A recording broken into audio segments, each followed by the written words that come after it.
మన ఇంటికి ఎవల దిష్టి తగిలిందో ఏమో. ఎవరి దిష్టి ఎందుకు కలుగుతుంది? మనుషులందరూ ఒక తీరున్నాక మన బతుకులు ఇట్లెందుకు కాలిపోతాయి? చెప్పేటేమో శ్రీరంగ నీతులు, చేసేటేమో అరే ఏం మాట్లాడుతున్నావురా? నీకేం తెలుసు అని మాట్లాడుతున్నావమ్మా? ఏం చేసిందిరా అది? ఏదో చేసి కాలిపోయింది.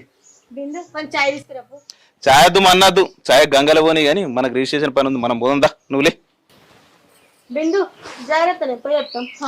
అది మంచిగానే ఉంటది, మనల్ని చంపుతుంది. మనకు రిజిస్ట్రేషన్ టైం అవుతుంది, పా పోదాంపా. ఎందుకు అట్లా మాట్లాడుతావు? ఏ రామ్మా, నీకు తెలియదు కనరా.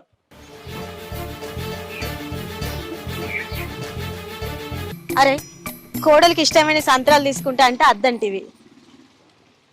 ఏ ఊకో అమ్మా, నీకు తెలియదు కానీ దానికి ఇష్టమని అని కొనిస్తున్నాం కాబట్టి అది మన నెత్తినెక్కి కూర్చున్నది.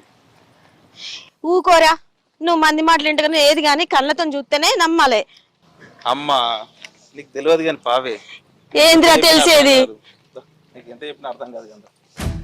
చెప్తేనవురా.